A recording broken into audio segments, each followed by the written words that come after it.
Good evening. I was thinking about wisdom all day today, and then made a couple videos, but I set them as private. Not everything gets set as public. And I went to church, and then I found this, they have this like coloring book for us. I bought this coloring book. And so then, and I noticed on the inside, there was this section, I noticed it almost right away, about wisdom. And then there's the page to color. So I thought that was super awesome to have like a coloring book with scripture in it. But, so we'll read this about wisdom. Wanting wisdom. If you need wisdom, ask our generous God, and he will give it to you. He will not rebuke you for asking. James 1:5. Lord, give me the wisdom I need to follow you. Develop in me good judgments. And then we'll just read the whole thing. As children mature, they face life-changing decisions. Do they go to college? Which college? What career path? Where should they live? How do they pay for it? These are just a few examples of the questions they grapple with. But it doesn't end there.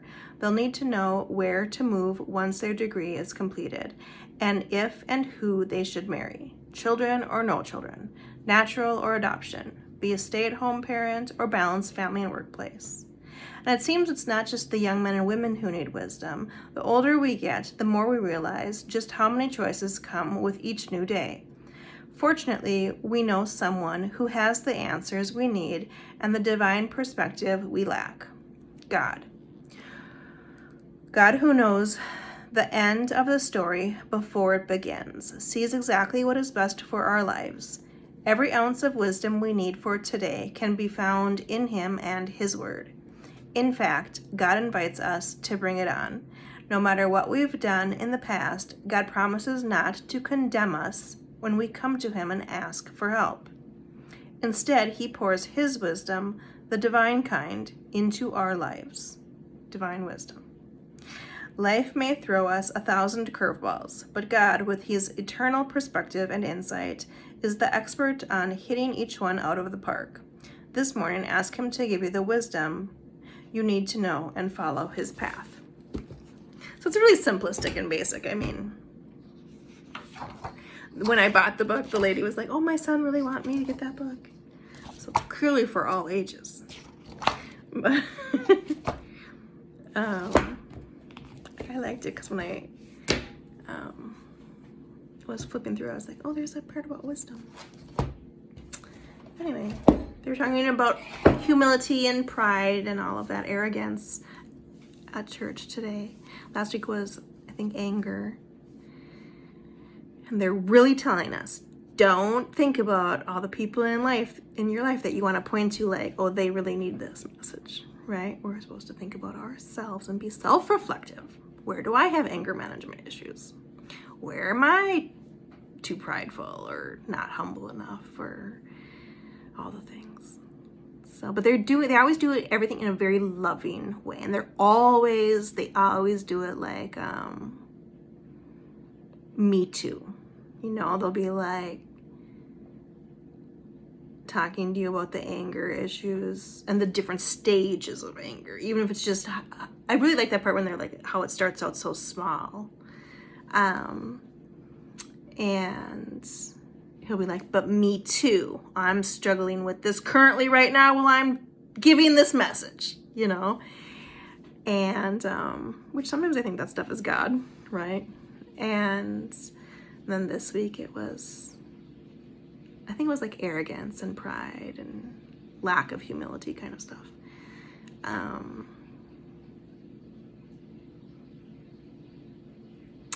And his point was like, ask people what feedback they have for you, like where do you need to work on whatever your various issue is.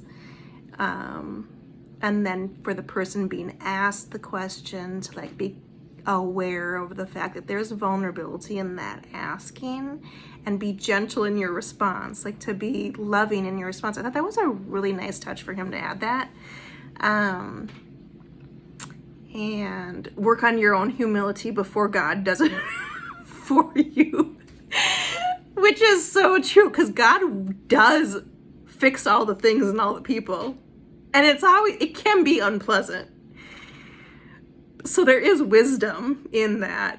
Try to work on it. Try to ask for help with it before God's got to just do it to you. It's like funny, but it's true also.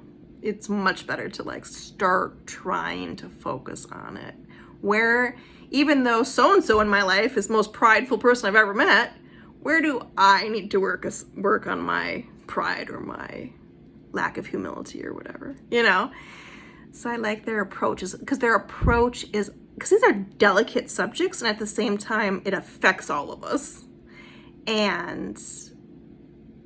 But they always do it in a loving way. They never do this kind of stuff in like you guys out there are bad and I up here, the pastor, imperfect. They always take the approach of, you need to work on this, and I do too. We all need to work on this. Here's some examples where I have failed. You know, make light of it, have a little joke, lighten the mood. At the same time, now you go work on it. For you, like we're in this together. So I like that. I like how they're careful about it. I had made some notes, because I've also been listening to that I don't think he's a pastor, I think maybe he's a priest, Greg Boyle, I think his name is, from Homeboy Industries. I love him. And once I heard him talk about humility, but it was a whole different twist. It wasn't like, because he's dealing with people who have had such hard lives, and they might come off real tough and not humble, right? It's not their background. They're not like, they have a different lifestyle than somebody else might have. And he said it once, I could have sworn he said it once, like, people don't need to be humbled. People already think they're worthless. You know, people already have low self-esteem.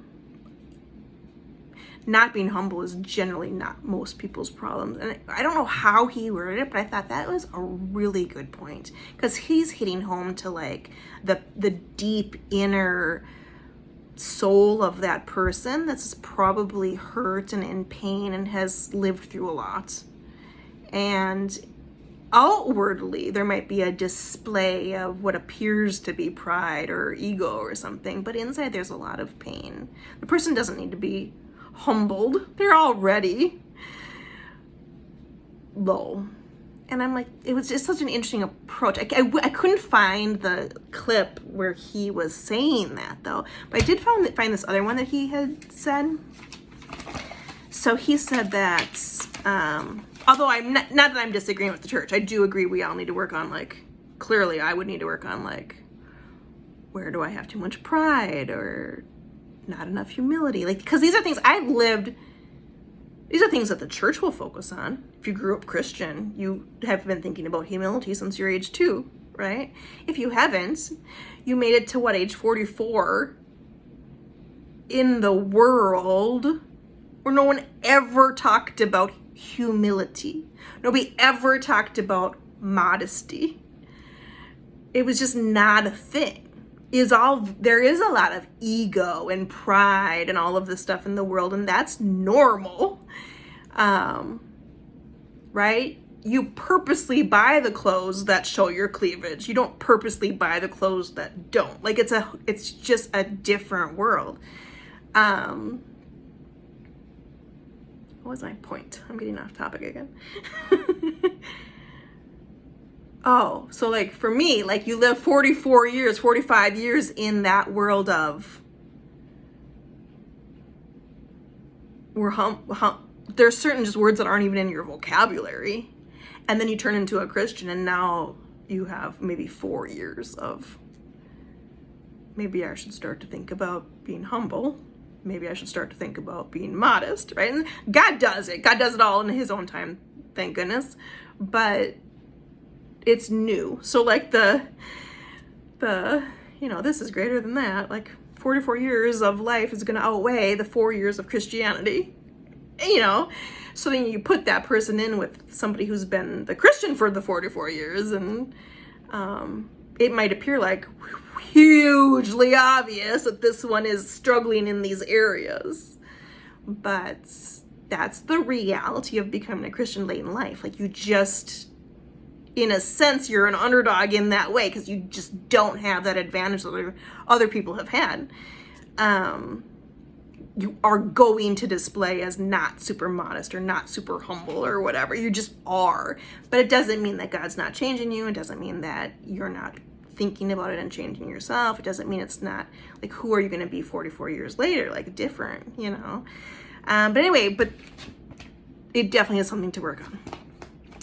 But this Father Greg Boyle said this in this article.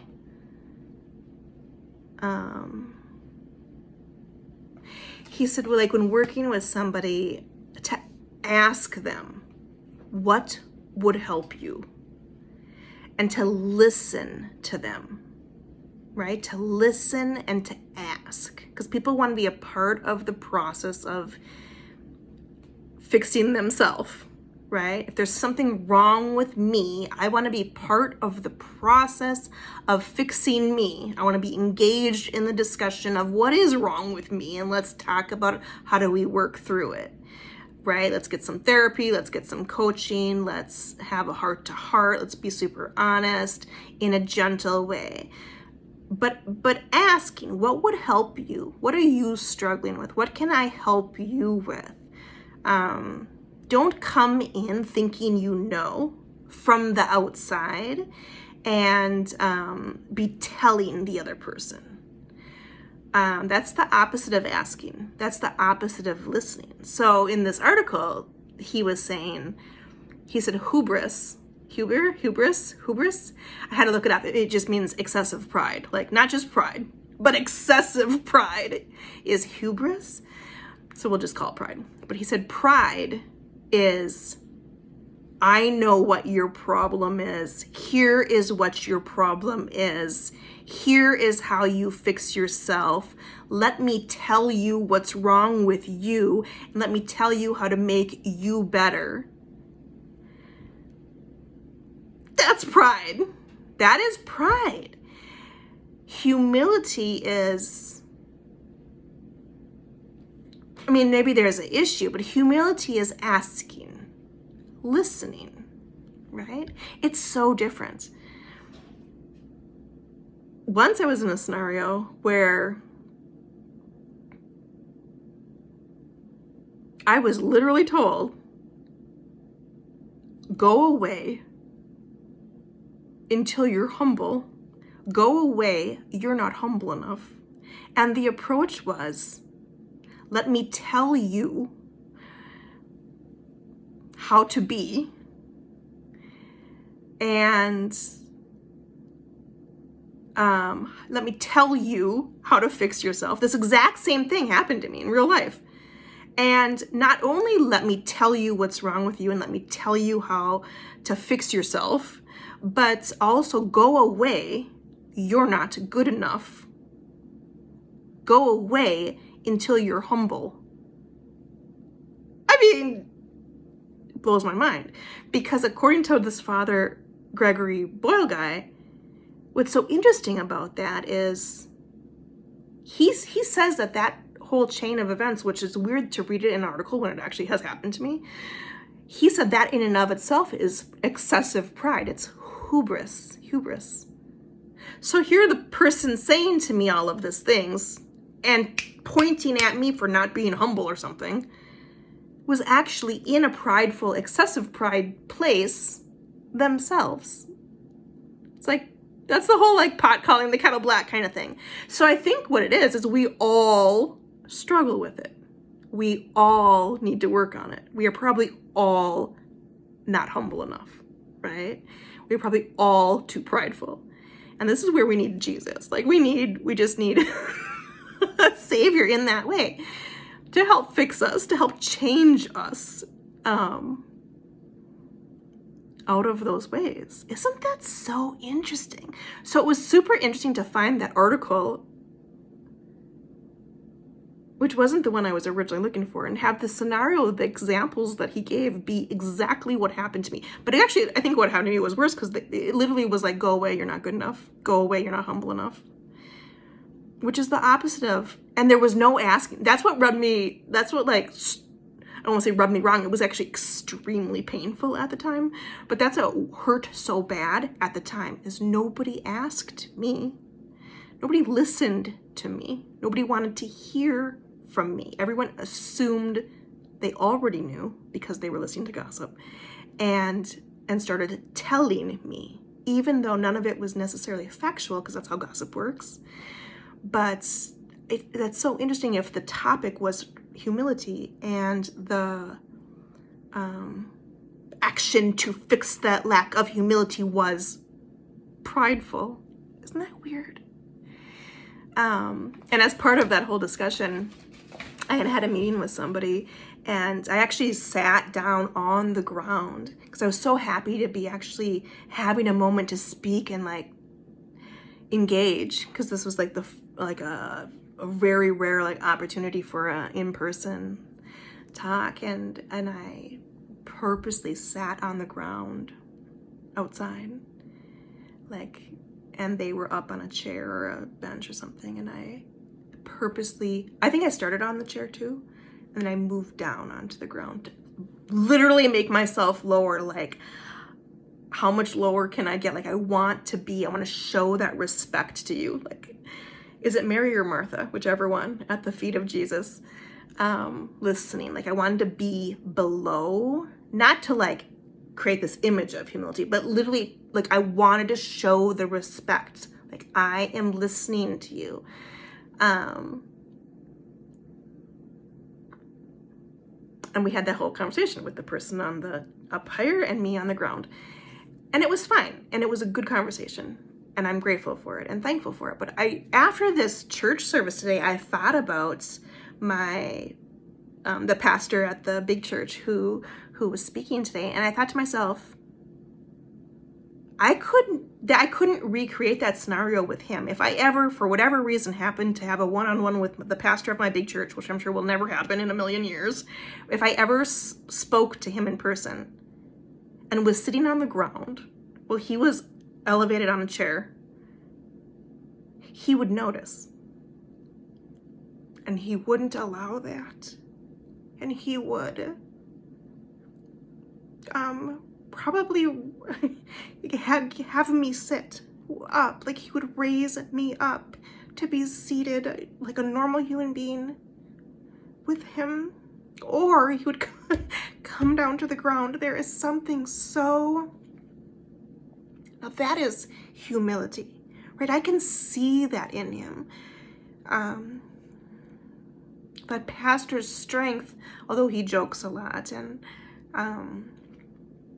can appear very like worldly and prideful, he's not. His strength is his heart, right? His strength is his, like, he has a very gentle soul. I don't think he would allow that conversation to even proceed until he was either lower or I was up above. Like, we would be not equal, but I wouldn't be underneath him. He would have probably stopped it, which is so interesting when you think about it. Not that I'm saying the other person should have, or in any way I'm faulting them for not doing that. I think that was appropriate. I think that the person was almost oblivious about that dynamic. I was conscious of that dynamic because I was purposely lowering myself for that discussion. I think the other person was not even aware of it. And not that that's bad of them. I think it's just, that's not how their brain works, and it was fine. I'm in no way like comparing the two. But I'm aware of the fact that if that were to happen with the person who gave us our message at church today, it would have simply not happened. He would have handled it differently, which is so interesting. And that shows his humility. That shows his lack of like pride and ego and arrogance. It shows his humbleness, that he would be aware of it and see it and stop it, right? So he always he always jokes like he's not humble enough, or he always jokes like he's like too prideful and stuff. Like he always does. Like he's honest about it. And it's funny, but in reality, he is plenty humble. But anyway, now I'm crying again. And this is like 20 minutes. This was supposed to be like a 10-minute video, but anyway, that is all. So that's what we're doing at church this month, is we're talking about all the problems that people have. all our issues we all have, and we have to stay focused on being self-reflective and seeing that particular issue in ourselves, not like watch for the whole month and be like, this message doesn't apply to me, that message doesn't apply to me, oh, maybe that one might. But like every week, like, how does this weakness, red flag or whatever, where is that in me? How can I work on that? Where is this one in me? How can I work on that? Where is this one in me? How can I work on that? And try not to think about how it's worse in your friend or your brother or your mother. Stay focused on how is it in you and fix it. Work on that. Pray about that. So anyway, I think they're doing a good job with it. But that's it. Anyway, have a good day.